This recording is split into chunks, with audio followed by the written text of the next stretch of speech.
Je vous ai déjà fait des vidéos sur mes miscanthus. Ça, c'est les miscanthus géants. Donc c'est des plantes qui font jusqu'à 3-4 mètres de haut et qui font une grosse quantité de biomasse. Donc c'est des vivaces, faut pas les planter chaque année. Une fois en place, ça produit pendant au moins 20 ans assez facilement.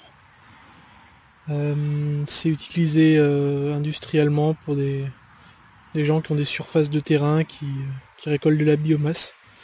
Ça a un avantage, c'est qu'une fois que c'est en place, il y a plus de travail à faire.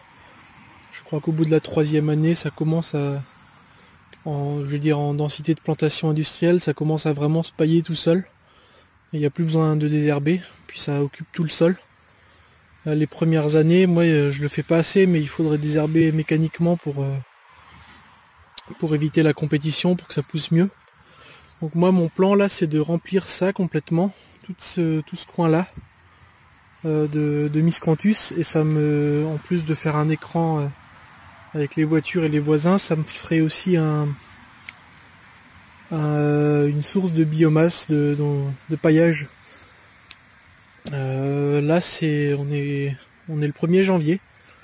Je pourrais déjà commencer à les couper. Au plus tard, il faudra que je les coupe fin mars, avant que les prochaines pousses arrivent.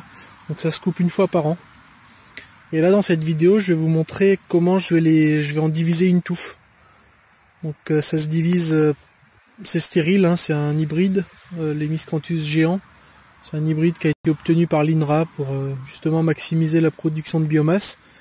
Et je vais vous montrer comment je prends une grosse touffe là. Je la coupe en deux et je récupère la moitié, j'en fais plusieurs autres plans, comme je l'ai déjà fait pour ces deux-là, avec la touffe d'à côté. Je vais vous montrer les différentes étapes.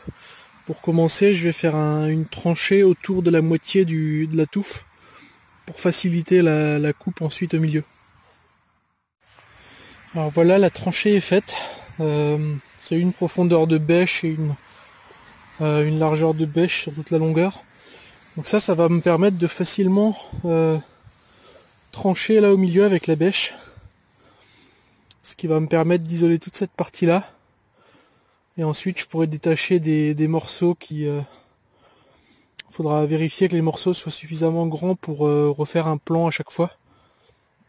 Alors je pense que ça peut se bouturer comme la consoude, en prenant juste des petits tronçons de rhizome. Mais là, avec une belle touffe de cette taille-là, alors déjà, si vous n'avez pas besoin de beaucoup de miscanthus, vous pouvez prendre toute la moitié là et la remettre à un autre endroit, et du coup, ça reprendra très facilement parce que ça sera beaucoup d'énergie dans les rhizomes. Moi, je vais essayer de garder un compromis entre prendre des tronçons de rhizome et de tout prendre d'un coup. Je vais essayer de prendre des morceaux qui ont au moins une repousse déjà prête à repartir au printemps. Donc ça fera au moins 1 ou 2 tiges, ça pourra facilement refaire de la photosynthèse dès le début, et ça nous fera une repousse la plus rapide possible. Donc je vous ai dit, je vais donner un bon coup de bêche au milieu là pour séparer la moitié, et la tranchée là va me permettre de facilement l'écarter. Si j'avais pas fait la tranchée, ça serait beaucoup plus compliqué après à sortir la moitié qu'on veut. Il y a une alternative, ça serait d'aller gratter en mode archéologue le plus possible de terre partout, et de vraiment faire la séparation à des endroits qui blessent le moins possible la partie restante et le moins possible la partie qu'on enlève, pour maximiser le nombre de plants qu'on peut en tirer. Après, c'est à chacun de voir le temps qu'il a et la quantité de rhizomes qu'il lui faut. Si vous voulez vraiment maximiser le nombre de plants que vous allez faire, vous grattez bien, vous nettoyez bien, et vous coupez peut-être même au sécateur si vous voulez. Moi je vais juste donner un coup au milieu et ça sera déjà pas mal. Voilà à quoi ça ressemble après avoir séparé. Là c'est les rhizomes qui ont été coupés. Je sais pas si j'ai pensé à le préciser, mais il faut une bêche assez bien affûtée parce que c'est beaucoup de matière là à traverser. Donc c'est pas si évident que ça, il faut être assez énergique, donner des grands coups. Et là, ça y est, j'ai séparé la motte. Maintenant, on va quand même gratter la terre un peu parce que, d'une part, il va falloir, on va partir avec un peu de terre, donc il faudra en remettre un peu après. Donc autant laisser le plus possible là tout de suite. Et ouais, en grattant bien ce bout là, en dégageant bien tous les rhizomes, on arrivera à séparer proprement et à en récupérer le maximum. Donc j'ai pas forcément soigné ma séparation, mais je vais soigner la division maintenant que tout est séparé du sol. Ça sera plus facile maintenant que ça l'était avant. En nettoyant la grosse motte, ça s'est naturellement séparé en deux. Donc je pense que c'était deux bouts qui étaient pas connectés entre eux, qui devaient partir de là et de là. Maintenant je me demande si je sépare plus ou si je les laisse comme ça. L'avantage de les laisser comme ça, c'est que ça va très vite faire une belle touffe. L'avantage de séparer tout de suite, c'est de couvrir plus de terrain et de tout de suite finir de couvrir toute la zone. Et chaque petit rejet que je mettrai couvrira à la fin 1 mètre carré à peu près en touffe. Mais j'ai commencé il y a 3 ans, avec à chaque fois une seule tige qui partait. Et ça fait des touffes à peu près deux fois plus grandes que ça dans le meilleur des cas en 3 ans. Donc c'est quand même assez long comme processus. Donc j'hésite à garder ou à couper plus, mais dans tous les cas je pense qu'il y a assez de matière pour que ça reparte bien. Je pense qu'ici ce que je vais faire, je vais couper là. Donc il y aura un côté qui a les départs de tiges anciens, plus des nouveaux départs de tiges prêts à partir tout de suite là. Ça c'est un truc qui partira en mai, ça aussi. Il y en a un autre là. Ouais, qui part vers le haut ici. Et de ce côté-là, il y en a un ou deux aussi. Peut-être 3. Donc en coupant ici, je pense que j'arriverai à avoir 2 touffes. Et ici, ici je vais couper là. Peut-être encore là. Donc ça me fera un maximum de nouveaux plans.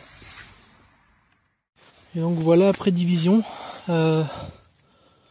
ça c'est les 4 bouts que j'avais l'intention de découper. Donc lui là il a pas de tige, donc il sera difficile à repérer après plantation.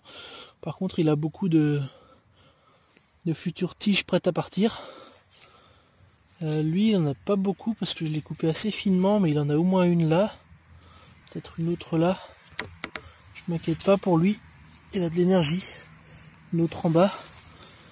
Lui il en a beaucoup aussi, 1, 2.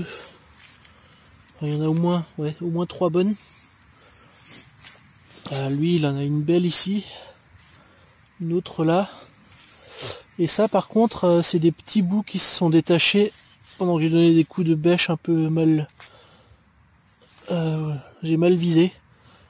Et je vais essayer. Plutôt que de les jeter, je les planterai, on verra ce que ça donne. Ça, je sais pas quoi en faire. On peut essayer aussi. Puis ça c'était un bout qui est parti au début. Non, lui il a plus rien. Lui c'est foutu. Ok, il n'y a plus qu'à les replanter. Et comme ça, et à espérer que ça reprenne bien. Cette année je ferai l'effort vraiment de pailler toute la zone pour qu'il n'y ait pas de concurrence avec les herbes. Et je vais le faire avant la fin de l'hiver pour qu'au printemps toutes les herbes soient déjà bien épuisées et que les miscanthus puissent bien repartir tout de suite. Ici j'ai mis des miscanthus aussi sur le bord du potager. Ils n'ont pas tous survécu. J'en avais mis un tous les mètres et à vue de nez il y en a 3 qui ont l'air de bien se porter. Ça c'est un miscanthus géant. Ça c'est un autre miscanthus, une variété plutôt ornementale. À vue de nez ça fait une belle biomasse aussi. Peut-être que c'est juste parce que c'est plus dense, mais en même temps c'est beaucoup moins haut et puis les tiges sont beaucoup moins épaisses. Mais il est sympa aussi. Ça je me rappelle plus si c'est un miscanthus ou si c'est un autre truc de la même famille. En tout cas c'est des plantes qui sont assez sympas pour le paillage. Et si je peux vous donner un conseil, c'est quand vous achetez une plante comme ça, à moins que ce soit juste un gros bosquet où toutes les plantes sont les mêmes, c'est de garder une petite étiquette pour vous dire ce que c'est. Parce que maintenant si je les divise et que je veux les refiler à quelqu'un, je pourrais pas lui dire ce que c'est. Du coup je pourrais pas le revendre non plus. C'est un peu dommage.